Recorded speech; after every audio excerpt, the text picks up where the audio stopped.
In 2003, the founder of Keep a Child Alive, Lee Blake, and I decided that we could not sit by any longer while the poor in Africa who were desperate for AIDS treatment could not access it or afford it. You know, even though it seemed impossible, we knew that as women, as human beings, there was something that could be done, and that's the reason why Keep a Child Alive was born. Keep a Child Alive does exactly that. It provides the medicine known as ARVs to children and families to keep them alive. It's crazy because here in the West, you know, we're able to access this medicine, and it's turned AIDS into a treatable disease that you could live with. But millions of Africans die unnecessarily. For what? Because they can't afford it, because they can't access it and the surrounding care. That's crazy. So that's what we do. We provide the medicine, and we also help to care for some of the countless orphans that AIDS has created. AIDS has also created an economic and spiritual devastation in Africa, but it doesn't have to be like that if we could all just share our wealth. I know that everybody can't go to Africa, so I'm gonna bring Africa to you.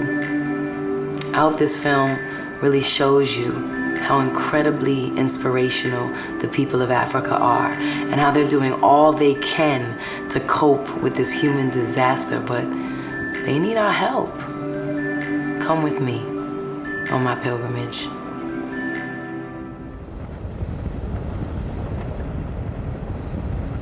In April last year, we decided to go to 3 countries in Africa to see our work and to meet our people.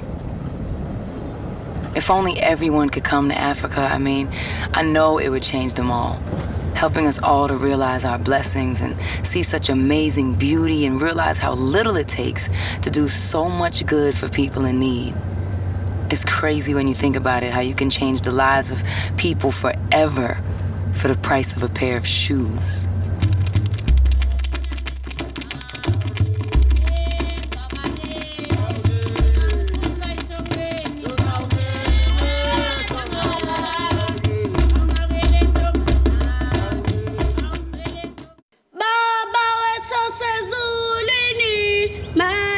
Is so blue, everything is so like a picture, like God's painting. That's what it is here. It's like God's painting.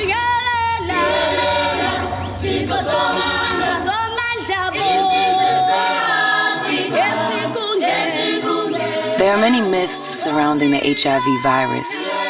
It's now known to have originated in West Africa in the 50s from the SIV virus in monkeys. This virus jumped a species to humans, becoming the HIV virus, probably through the eating and preparing of monkey meat. The weakening of the immune system, which is how HIV kills, is called AIDS. The disease came to our attention in the late 80s in Uganda, where it became known as SLIM. In the US, we became aware of it 26 years ago.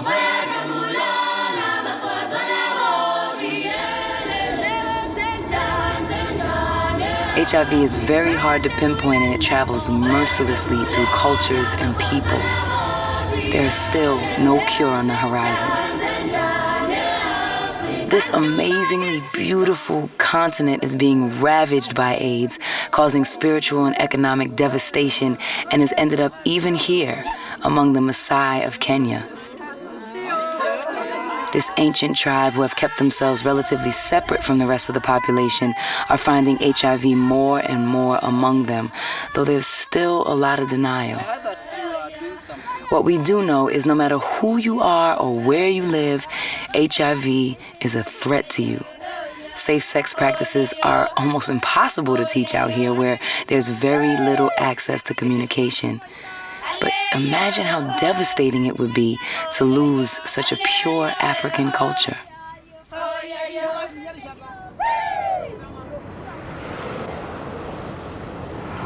Today is really exciting.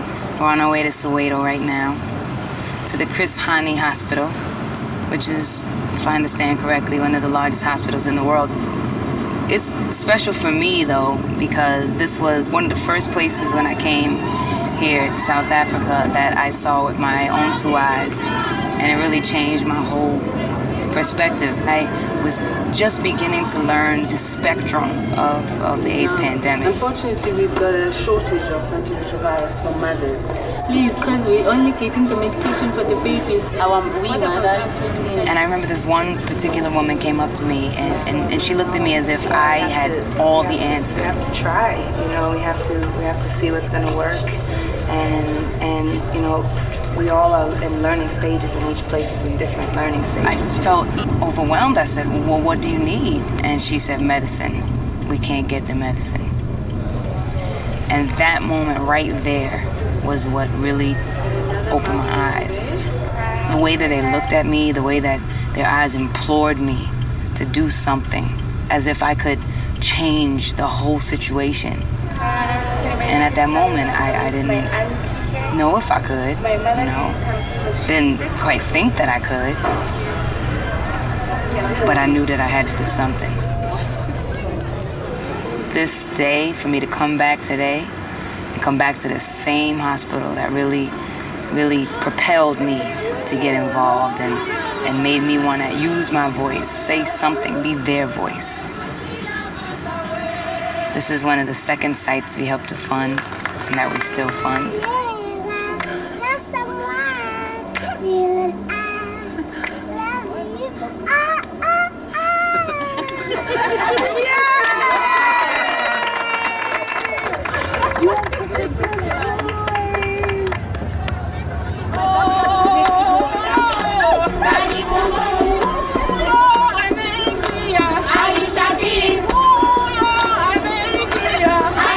What a fantastic welcome at the Buu Clinic.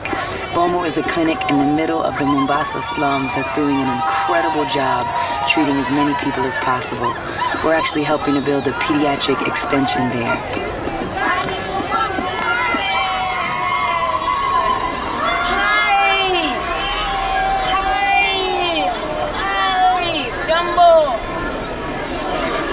I'm the community health worker. I work with those kids you see there, the one who takes care of them with their parents. So they come from the slums, but they are very, very poor, really poor. Yes. They can't afford food, they don't have clothing. Yes. Like now it's raining. You should see the place is pathetic. It's really sad. Yes. I'm really, really glad you're here. Thank you. And God bless you. I hope you'll be able to assist them. You'll be able to help them. We will work our hardest to do that. So. Thank you. We love you. We love you, Alicia Keys, we love you. We need you. We need you, Alicia Keys, we need you. Alicia Keys, we love you. I definitely consider myself a daughter of Africa, and that is why I'm here.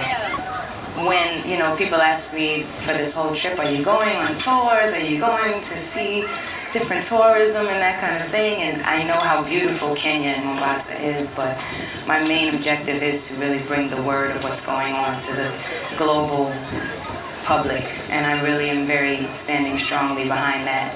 So to come here personally and be able to witness what's going on here in Buu, and to be able to physically see the place where Keep a Child Alive will help to build one of the many floors that will need to be built here, but hopefully will allow for more space, more room, and absolutely just more efficiency in working here at Buu is my pleasure and my honor to be involved in that, and to physically see it and meet the people who are working so hard and so diligently day by day to make it possible for those beautiful children who came up here and sang, and everyone who really is benefiting from that. It's truly moving to be a part of that. So I just wanted to commend you for all of your hard work and your compassion and your tireless efforts with this issue at hand. It's so huge, it's so big, and sometimes it does seem like, my goodness, but I do have faith. And one thing that I do see everywhere I go is the belief in God is so strong, and it reminds me how important that is and how we will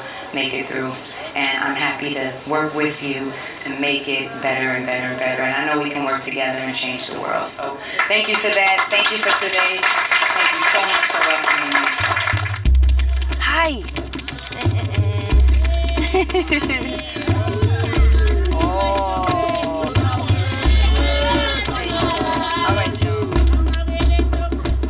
Because of the AIDS pandemic, there are 13 million African children orphaned.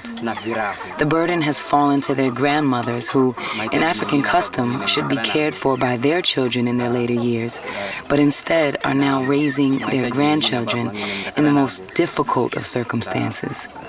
For example, this grandmother lost all 4 of her children and now has been left to support all 8 of her grandchildren.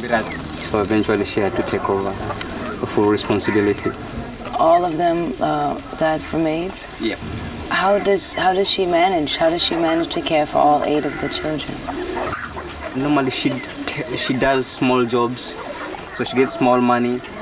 If that does not come around, then she has to go borrow from any neighbor. For many years, people used the excuse that there was no point in giving AIDS medicine to Africans because they would not take them efficiently or they wouldn't seek treatment. Even a high-level U.S. government official suggested that Africans can't tell the time and therefore wouldn't be able to take ARVs efficiently, causing resistance. Even though these grandchildren had only the clothes they were wearing when we met them, and the grandmother often has to dig graves to survive, she keeps that box of ARVs for the children in her one-room house, and she makes sure that they take them.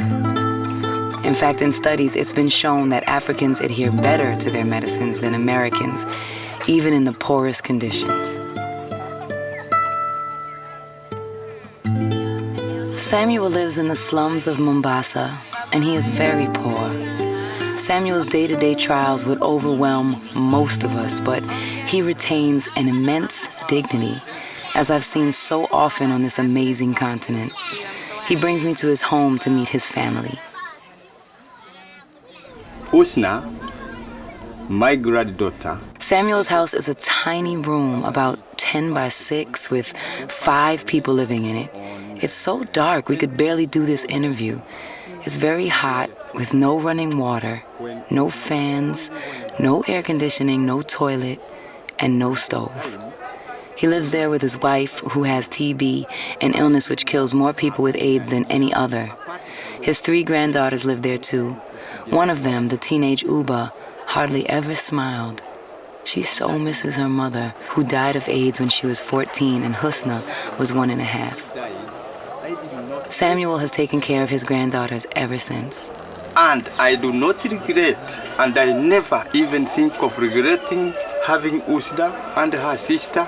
I am always ready to defend them. Mm-hmm. But the question comes, how am I going to manage?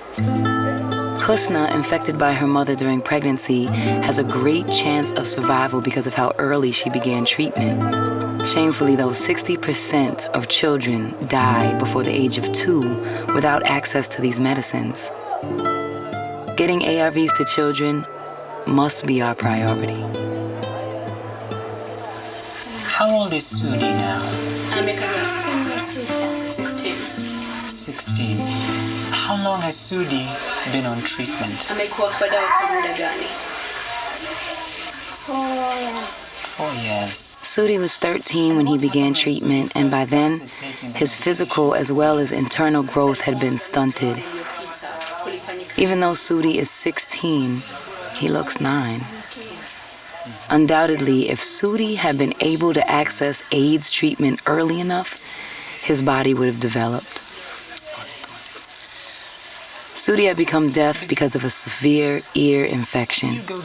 He had learned to lip read, but it was the look on his sisters' faces that told him things were not good. What a painful life that little boy had. Sudi, tell me what it's like for you when you go to school. Sudi. The teacher said he cannot teach a student who is very sick, so he needs to stay at home until he becomes better. They won't let him go to school. No, they won't let him go to school. Why did the He lost his mother, became very ill himself, was shunned in his community and at school. And eventually, 1 week after our visit, Sudi died.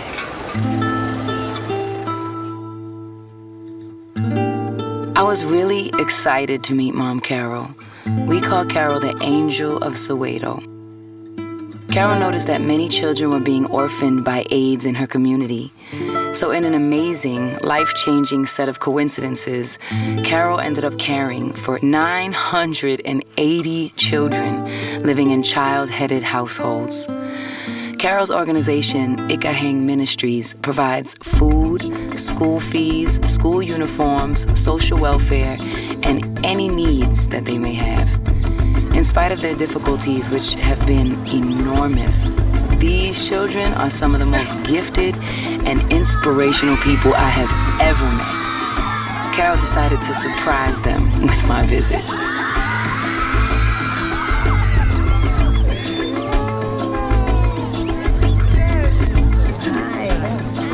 How are you? Promise? I'm 49 years old and I'm a single mother of 5 kids.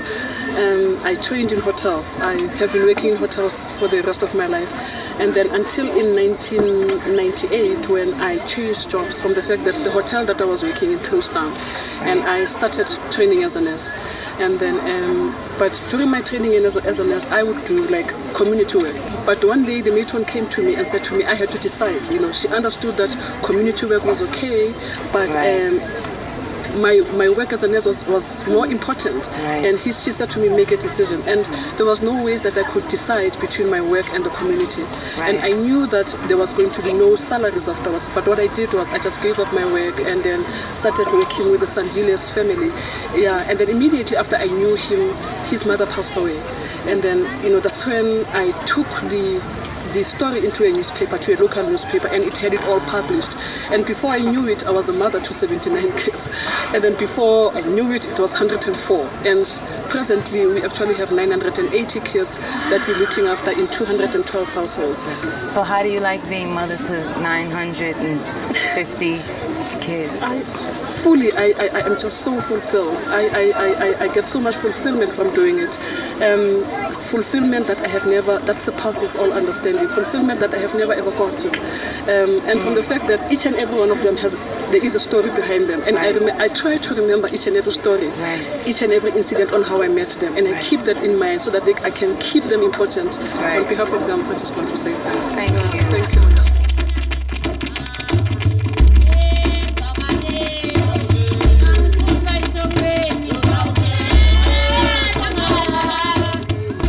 I want to know a little bit about you. I want to, just ask you about yourselves and tell me, where do you live? I live with my siblings, and there's 8 of us. Our parents died when I was 12, and we pretty much had to take care of ourselves ever since. Wow. And are you the oldest? Yeah. The worst day of the year is Christmas. I remember I once spent a blackout Christmas. There was no electricity, there was no food, there was nothing. We actually slept on Christmas. Even on New Year's Eve, we slept. We had nothing to do, but the one thing that keeps me going is that I've always been positive. You can't stick around your misery for too long, You have to go on, because the more you cry and the more you feel pain for yourself is the more you feel useless and you don't do anything. As the oldest guy, I have to stand up and stay strong for my other siblings. So how do you do it when you're taking care of your brothers and sisters? How do you take care of them? Each day was a struggle to survive, and you'd wake up in the morning and think, oh, I'm alive for today. What's next for the next 24 hours, This man knocked at our house and he said that he heard that there were kids living here who didn't have anyone to take care of them, and he told us about Carol and everything, and that's how we met. That was our saving grace. Yeah. So it seems like Mama Carol just came into your life like an angel. I have dreams, I have hopes, I have everything that I need in life because of one person, Mom Carol. I could say she is my mother. She helped me with everything. All I just want to say is I love her so much and I thank her for that. We're like these brothers and sisters because of her.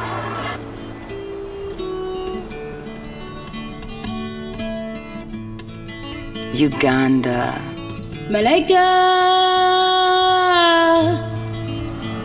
Uganda has done an amazing job in bringing the numbers of HIV infected down by mobilizing the people with the ABC concept.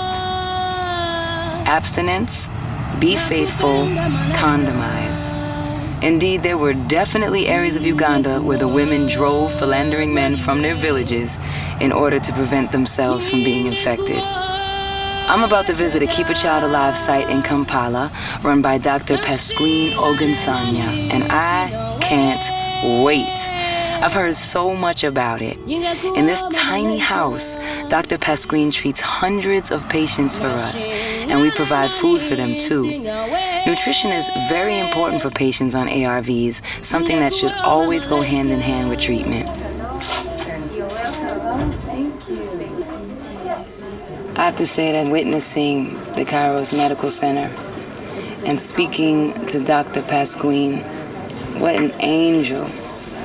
Witnessing this has to be, I'm telling you, is a highlight to me of this trip. To see what's going on here, to see how they are making use, how we are making use of every inch of space in this building. A small house, but it's so effective. You feel the love, you feel the way it's genuine care. You see how the patients are really treated with respect and dignity. They're cared for properly. They're given everything that they need to live with HIV. So tell me what Keep a Child Alive funds here. In Kairos Medical Center, Keep a Child Alive funds all the full comprehensive HIV and AIDS care. All the ARVs are funded by Keep a Child Alive, and Keep a Child Alive also funds nutrition. So we provide all the patients with a balanced diet, and Keep a Child Alive also gives allowance for the medical workers so that the work can continue. Dr. Pasquine took us to the local church where all the patients on the Keep a Child Alive program were gathered to sing and dance for us and show us. They were alive. They thanked us, which was wonderful, but it left me wondering, how would I feel if I were dependent for my life on total strangers from a place so far away? But all these gorgeous, beautiful people would be dead today without your help. I'm requesting my fellow brothers, sisters who have not come in to test for their lives. If you have not tested, you cannot say you are free from the disease. Nenzijja ne bakkiriza n'abaana batuwa eddagala mu biseera ebirungi, batuwa ebyokulya, sukaali n'ebirala bingi. To see every cent, every dollar, every time that I've given my time, that you've given your time, is not in vain. And this is what it makes me feel. It makes me feel like if ever you've doubted or ever you've wondered, where does it go and what does it do and who does it serve and who does it help? This is the testimony that says who it helps, who it serves, what it does, and how powerful it is. How something so little like $1 can go so far.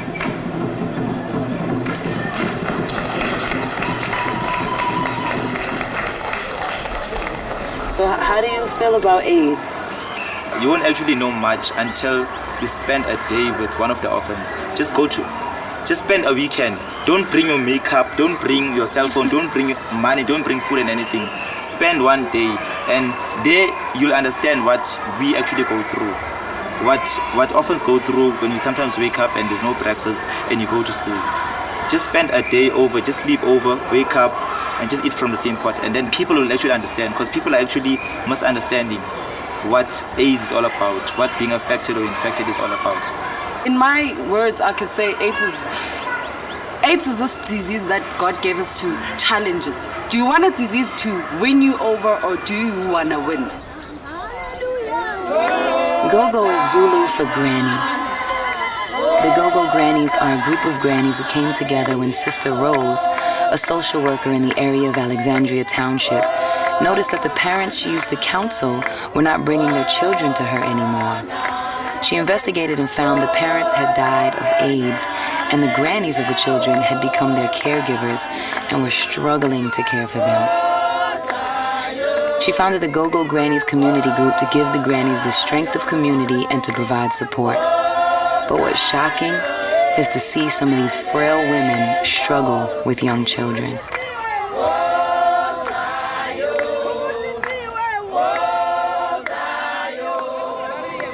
Believing it's me, my granddaughter, my other granddaughter, and my great-granddaughter. We live 4 in one room. So you live in one room? Yes. Do you wish something was different? I don't know. God, only God knows what is going to make different for me. Only God knows, because He put me in this world. He knows what He's going to do with me. Yeah. And Sister Rose and the other Go-Go's here, do you have a family? Is it like a community? It's like friends? Yeah, Sister Rosie, one by one we met here, and everybody tell her troubles. Yeah. Then I start to know that I'm not the only one. There are some Go-Go's who are suffering just like me. And what do you pray for?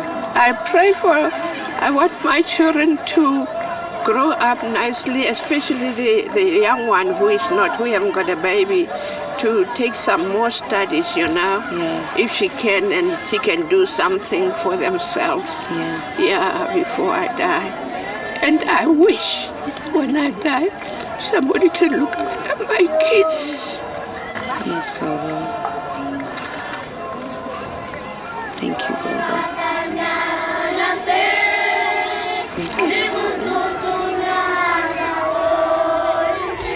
This is Irene. She cares for 4 of the grandchildren, plus another Go-Go's grandchild too. And it's very hard. And she's very sad. And how does she manage to take care of all of them? And Sister Rose said her biggest fear was, what's gonna happen when she goes? There's nobody else there. There's nobody left.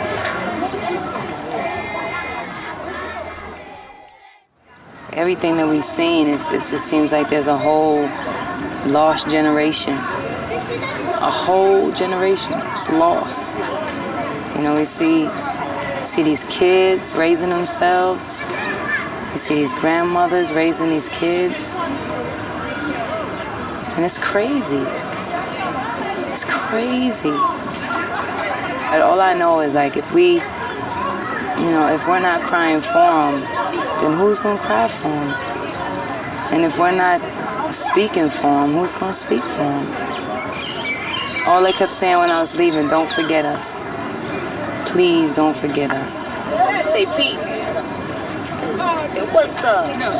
And to think how different it would be if their children, if these mothers, if these fathers would have the access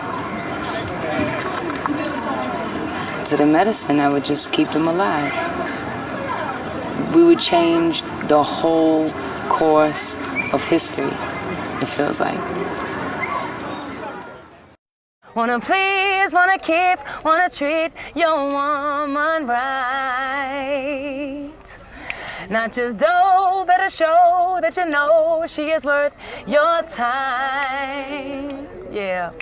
You will lose if you choose to refuse to put her first. What? She will and she can't find a man who knows her worth. Why is that? 'Cause a real man knows a real woman when he sees her. Yeah. And a real woman knows a real man ain't afraid to please her. And a real woman knows a real man always comes first. That's right. And a real man just can't deny a woman's worth. That's it. Yeah, you're welcome. Anytime. What inspires you? What inspires you? What inspires me is every woman in the world who's had difficulties and found it in herself to persevere and stand up to it. Women like Carol, women like Oprah, women like me, yeah, who just found it in themselves to be the rock around somebody else, because life is really too short to live for yourself. Strength is not measured by how many times you've fallen, but it's measured by how many times you've gotten up and gone back and doing it.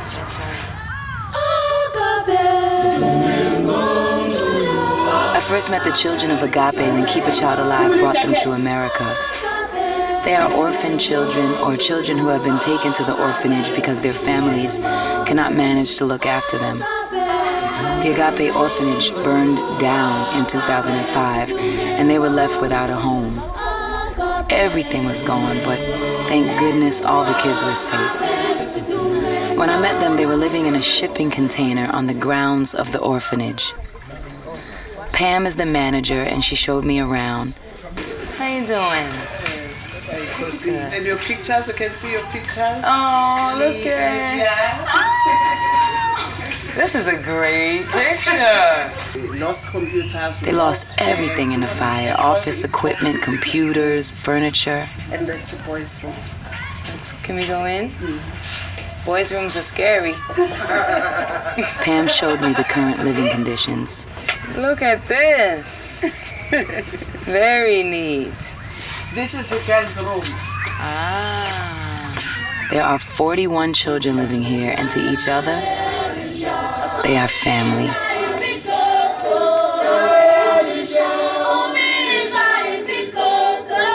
We heard about their situation and decided to rebuild the orphanage.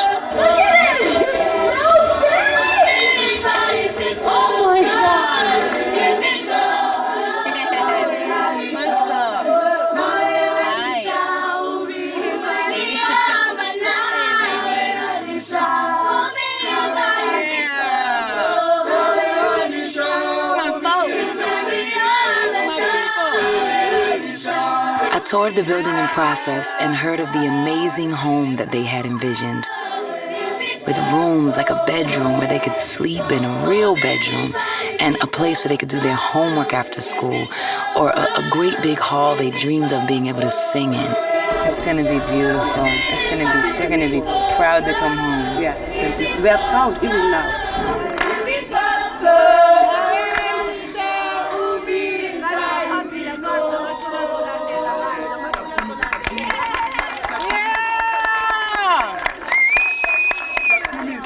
Wow! Look at this.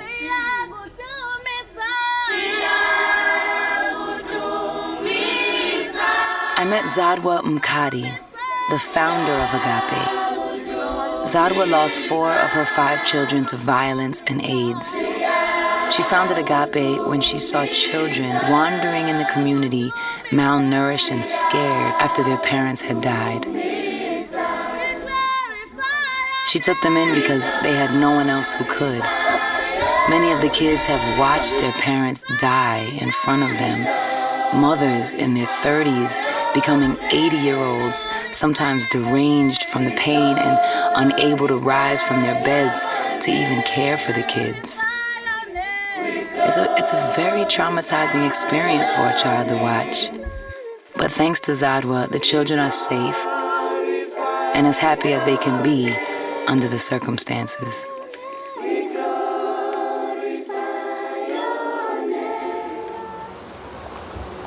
I want to know what's your dream?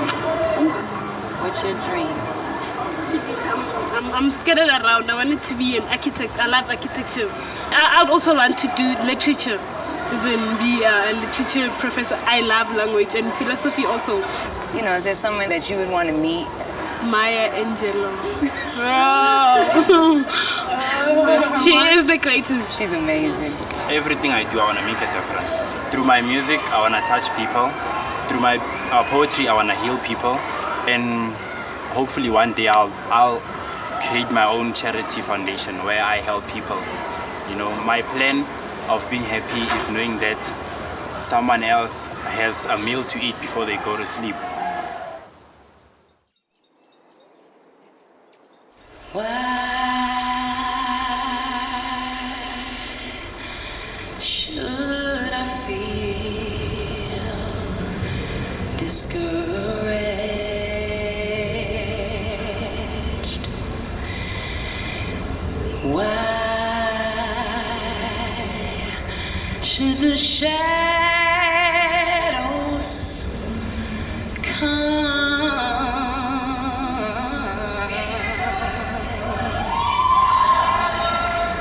I'm standing here in the Blue Roof, which is a building that myself and Keep a Child Alive purchased to convert into a full care and treatment center for people with AIDS. This is a dream come true for me, really. A dream come true. I can't even put into words the way that I feel standing in this building. Let me give you an idea about what we want to do. We want to have an area where you can get counseling. We want to have an area that's a short stay, which means that we'll have beds where people who are too sick to get up and really need extra care will be able to come and be totally healed. We're going to have an area where it's strictly antiretroviral treatment, which is so important. We want to have a pharmacy where you can pick up all your medicines and treatments. We want to have an area that's women's empowerment, which means that they'll be able to generate their own financial stability and their own future. We want to have legal aid, so when you don't know where else to go, who else to turn to, you can come here. You see what I'm saying? You see what we're trying to build here? It's a full center for the care and treatment of AIDS, and it is incredible. It's empty now, but we can build something amazing.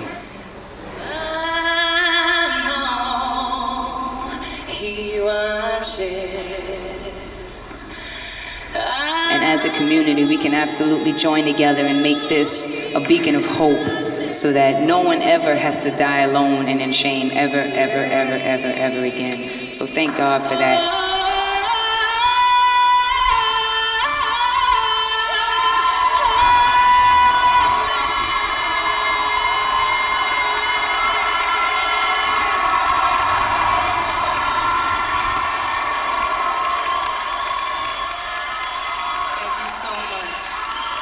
Thank you for having me, and thank you for worshiping with me today. The one dream I have is it's to be a father, to be a good father. Because I know that in life I am actually going to achieve. I just want to be the perfect father. I had a perfect father. That's where I actually drew some inspiration from. Because my father actually married my mom. My mom was actually disabled. She was blind. But the love that my father gave to my mother, it actually inspired me a lot to love and to love and to show love at no cost. I'm so thankful to sit here and speak with you today. I mean, I feel like I understand more from your perspective, you know, and just sitting here and hearing your stories and just seeing how strong you are and how courageous you are. And I mean, we're all vulnerable too, but still inside, you know, there's a fire that burns, and nothing is going to take that away from you. Sometimes I feel like I don't belong anywhere, and it's gonna take so long for me to get somewhere. Sometimes I feel so heavy-hearted, and I can't explain, 'cause I'm so guarded. But that's a lonely road to travel and a heavy load to bear. And it's a long, long way to heaven, but I gotta get there.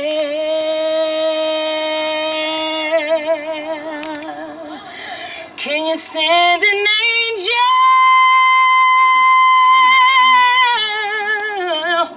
Can you send me an angel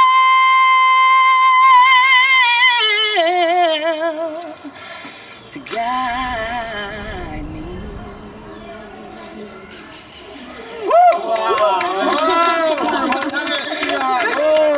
Oh, you got challenge.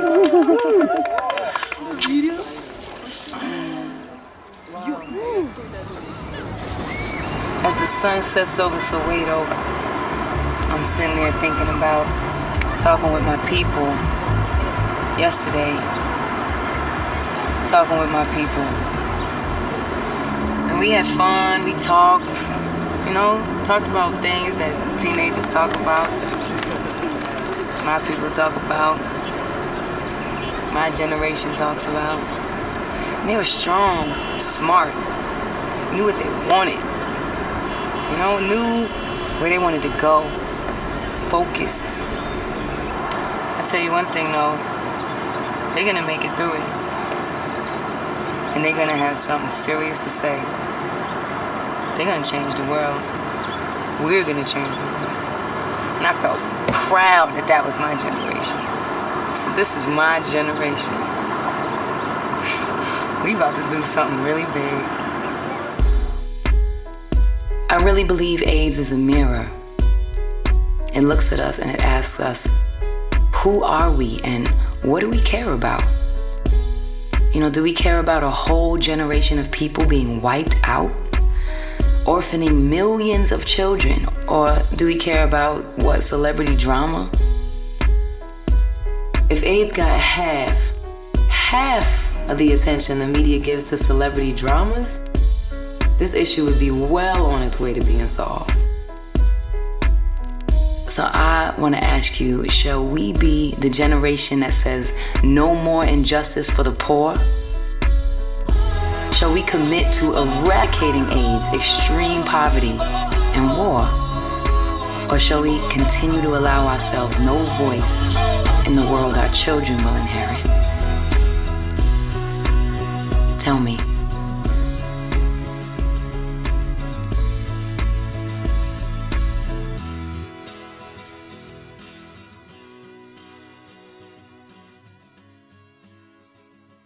So go right this second, right now, to keepachildalive.org and do your part. Join me. Let's do it together and spread love.